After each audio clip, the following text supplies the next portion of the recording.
2030 캔두앤니띵 럭키 여성이당. 1. 리버럴 민주주의는 드러눕기 경쟁의 장이다. 리버럴은 결국 서로 누가 더 잘 드러눕고 누가 더 크게 징징대느냐의 경쟁이다. 그 안에선 현실적으로 강자와 약자 간의 권력차가 유지되고 약자는 구조적으로 이길 수 없다. 그런데 지금 2032 리버럴을 택한다는 건 4050과 맞짱 뜨겠다는 것인데 도대체 어떻게 이기겠다는 건가? 4050, 특히 60년대생은 연 100만 명씩 태어난 인구 덩어리다. 민주주의가 숫자 싸움인데 2030은 처음부터 인구로 밀린다. 이걸 이기겠다고 리버럴의 자유경쟁을 하자는 건 판단력이 없는 것이다. 2. 2030 캔두앤니띵, 남성판 걸스 캔두앤니띵. 2030 캔두앤니띵이라는 말은 걸스 캔두앤니띵과 다를 게 없다. 그저 2030판 페미니즘일 뿐이다. 2030이 지금 자신의 약점도 모르고 자유주의판에 올라타면 똑같이 망한다. 2030은 약자 포지션이고 그러니까 강자인 4050에게 배려를 요청해야 한다. 배려를 요청할 수 있는 논리는 자유주의가 아니라 유교 가부장제 질서 속의 내리사랑, 즉 부모가 자식을 챙기는 관념이다. 1. 자유주의 구조로 가면 약자는 결국에 짓밟힌다. 3. 이준석은 2030판 여성 이당이다. 이준석은 본질적으로 정체성 정치 리버럴이다. 남녀 갈라치기를 페미가 했다면 이준석은 세대 갈라치기를 한다. 2030 캔두앤니띵은 사실상 세대를 분리하고 파편화시키는 리버럴의 대표적 수법이다. 그 결과 사회는 백인 흑인처럼 집단 간 적대 구도로 나뉘게 되고 이렇게 세대 간 적대 프레임을 만들면 4050은 오히려 결집해서 2030을 적으로 규정하고 더 강하게 밟는다. 그리고 그렇게 짓밟은 정당성과 합리성을 리버럴은 부정하지 못한다. 왜냐? 자유주의는 약육강식의 논리이기 때문이다. 그러면 2030은 밟히는 수밖에 없는데 그 책임을 이준석이 지냐? 아니다. 이준석은 그냥 2030을 선동해서 리버럴 체제에 가둬두는 희망 고문 기계다. 실제로는 아무 힘도 없고 집권도 불가능하면서 자유주의 체제 유지에 필요한 기능만 수행한다. 여성이당이 여성 감성 팔아서 돈 모으고 정치하는 것처럼 이준석은 좆대남들 팔아 자유주의 판 지키는 여성이당과 다를 게 없는 좆달린 페미니스트다. 4. 통제된 반대파란.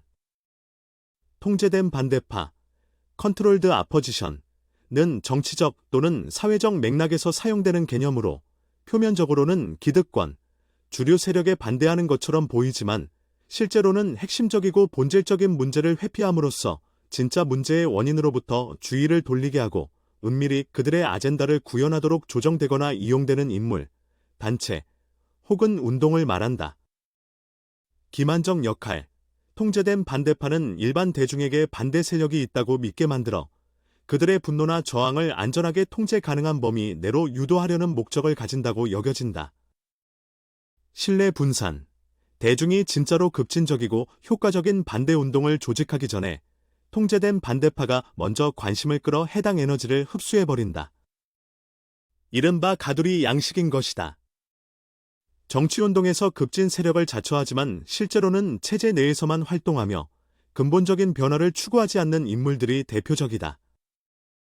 이들은 리버럴에 대한 대중의 반발을 효율적으로 흡수하거나 통제하기 위해 설정된 겉으로는 독립적이나 실질적으로는 리버럴의 통제를 받는 인물이나 세력이다.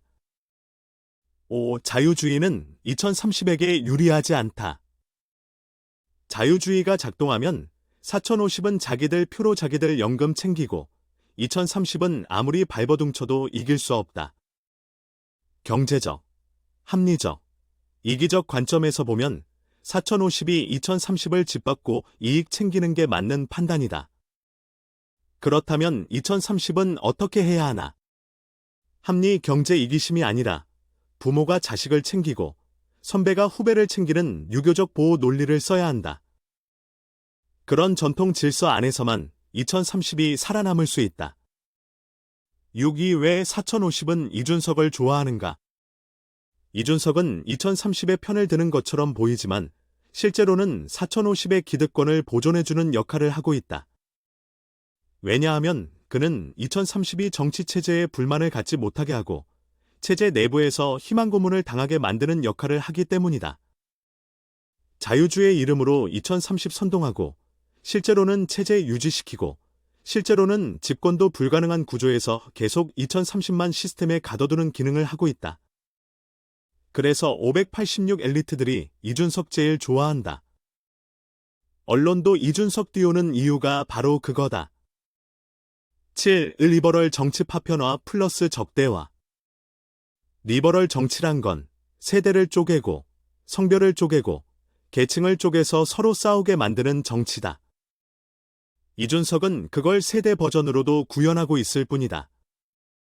여성의당이 젠더 전쟁을 유도했던 것처럼 이준석은 세대 전쟁을 유도하고 있다. 여성의당이 젠더 싸움 붙이듯 이준석은 2030과 4050의 전면전을 유도하고 있다. 이런 구조에서는 2030은 숫자에서 완전히 밀린다. 8. 연금, 공채, 경제 전반에서 자유주의는 2030에 해롭다. 리버럴 민주주의 구도에서 표 많은 쪽이 모든 걸 가져간다. 4050이 2030을 경쟁 상대로 인식하고 정치적으로 뭉치기 시작하면 연금 등 상황은 더 악화된다. 그리고 그걸 막을 수 있는 방법은 없다.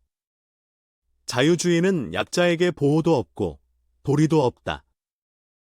그런데 2030이 자유주의를 찬양하고 있으니 사회적 자살행위라 할 수 있다. 공채제도 폐지나 신임 미채용 같은 흐름도 자유주의 논리에서 나오는 결과다. 연금 문제도 마찬가지다. 4050이 자기들 목 지키려고 단결할수록 2030의 미래는 더 악화된다.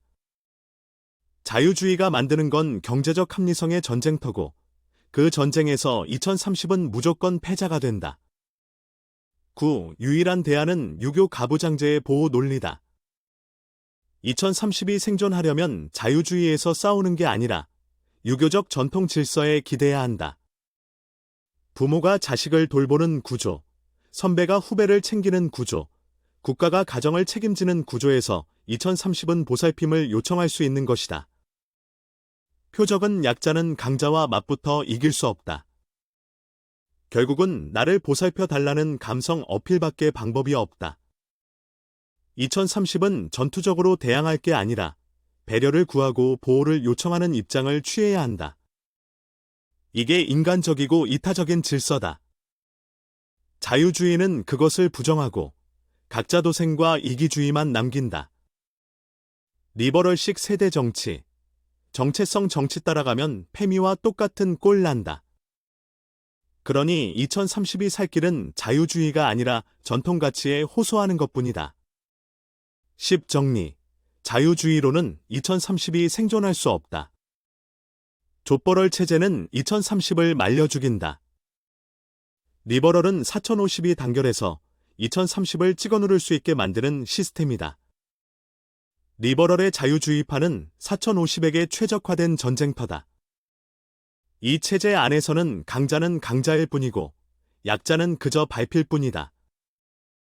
이준석은 그걸 부추기고 2030을 선동해서 리버럴 체제 유지시키는 팸이랑 똑같은 선동꾼일 뿐이다. 이 구조를 인정하지 않고 자유주의가 해답인 줄 아는 2030은 팸이만큼 멍청한 짓을 하고 있는 셈이다. 숫자 많고 자원 많고 결속력 있는 4050이 표와 권력을 장악하고 있는 구조에서 2030이 선택해야 할 길은 명확하다. 자유주의를 포기하고 전통과 보호의 논리로 돌아가야 한다. 이준석과 같은 족벌럴 정치인은 2030을 멍청한 자살 게임으로 끌고 가고 있다.